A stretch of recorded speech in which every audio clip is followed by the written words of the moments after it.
Halo teman-teman, kali ini kita memasuki materi di mana kita akan mempelajari analisis studi kelayakan bisnis dari PT Ultra Jaya Milk Industry. Jadi untuk teman-teman yang ingin tahu dari PT Ultra Jaya Milk Industry, simak terus ya.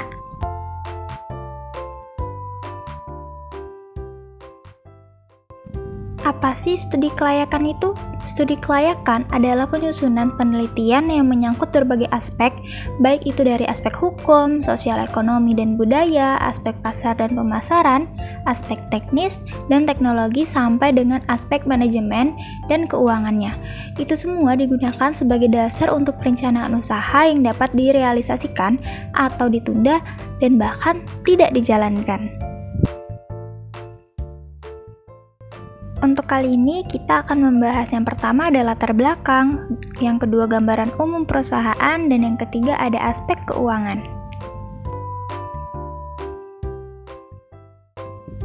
PT Ultra Jaya Milk Industry and Training Company merupakan sebuah perusahaan yang dibangun oleh Bapak Ahmad Prawirawijaja dan keluarga di tahun 1960.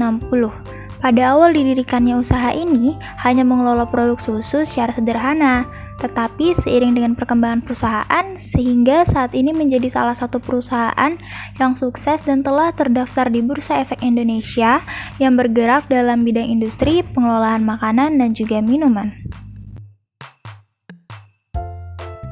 Nah, untuk produk dari Ultramilk sendiri ada dua varian, yaitu varian rasa dan juga varian murni.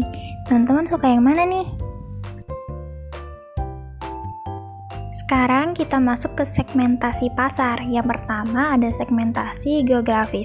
Segmentasi geografis adalah pengelompokan target pasar berdasarkan lokasi pelanggan. Selain itu, segmentasi geografis juga bisa mencakup wilayah yang tidak ditentukan secara teknis, seperti lingkungan. Lokasi pelanggan dapat membantu kita untuk memahami kebutuhan pelanggan. Yang kedua ada segmentasi demografis. Segmentasi demografis adalah rincian persona pelanggan di pasar. Umumnya, jenis segmentasi ini dibagi berdasarkan usia, pendapatan, status pernikahan, pendidikan, dan juga jenis kelamin. Segmentasi pasar, menurut demografi adalah jenis segmentasi yang paling dasar. Umumnya akan digabungkan dengan jenis lain untuk membantu mempersempit lingkup pasar.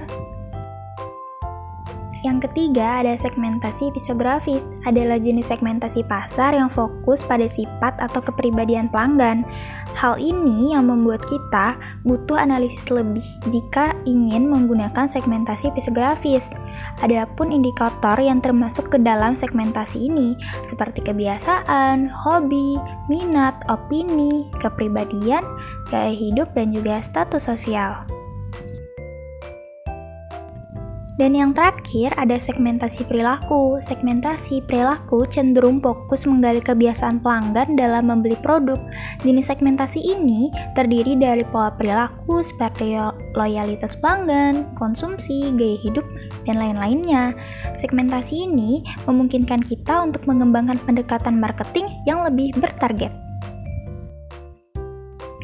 Nah, dari keempat segmentasi pasar tersebut, PT Ultra Jaya melakukan agar ia dapat mengetahui gimana sih dia bisa menjalankan kelayakan bisnisnya. Nah, sekarang kita masuk ke pembahasan laporan keuangan. Apa sih laporan keuangan itu? Laporan keuangan merupakan catatan informasi mengenai keuangan suatu perusahaan, sehingga harus selalu diperhatikan, diteliti, dan diperiksa secara rutin agar tidak terjadi kesalahan dalam penyajian. Dengan menganalisis laporan keuangan, perusahaan akan memperoleh gambaran bahwa perusahaan tersebut mampu menghasilkan suatu keuntungan maupun mengalami kerugian.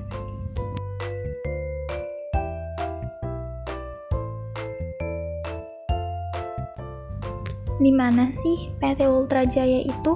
PT Ultra Jaya Milk Industry merupakan salah satu perusahaan di Indonesia terkemuka yang bisnis utamanya itu sebagai produsen minuman. Pada awal pendiriannya, perusahaan ini merupakan sebuah industri rumah tangga sederhana yang dimulai pada tahun 1958 di Bandung, Jawa Barat.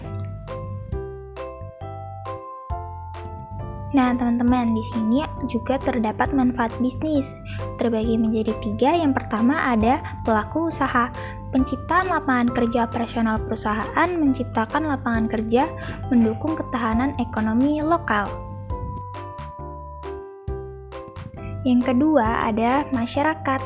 Produk susu berkualitas tinggi serta peningkatan kesehatan konsumsi susu berkaitan dengan peningkatan kesehatan masyarakat. Dan yang ketiga, ada manfaat bisnis di negara, di mana peningkatan ekonomi kontribusi pada pendapatan nasional mendukung pertumbuhan ekonomi suatu negara.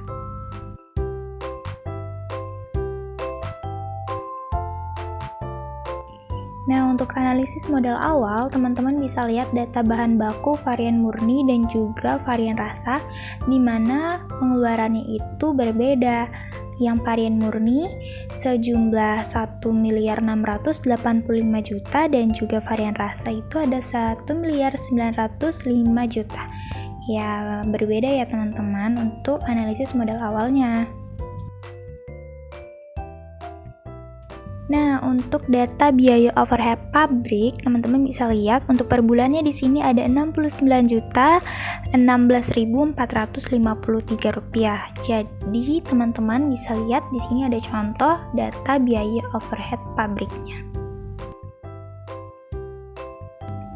Nah, untuk daftar aktiva tetap kantor dengan 11 barang, total rincian harganya yaitu senilai 736 juta ya teman-teman. Ini juga ada daftar HPP varian rasa dari PT Ultra Jaya Milk dan juga ada laporan HPP varian rasa. Jadi teman-teman bisa lihat perbedaan dari varian murni dan juga varian rasa di sini. Di sini juga terdapat laporan laba rugi dari varian murni dan juga laporan laba rugi varian rasa dari PT Ultra Jaya Milk Industri. Nah, di sini ada laporan neraca dari PT Ultra Jaya Milk Industri di mana aset dan juga kewajiban itu totalnya balance ya teman-teman. Nah, segitu dulu untuk pembahasan mengenai analisis studi kelayakan bisnis pada PT Ultra Jaya Milk Industri. Semoga teman-teman bisa memahami untuk pembahasan studi kelayakan bisnis kali ini. Bye!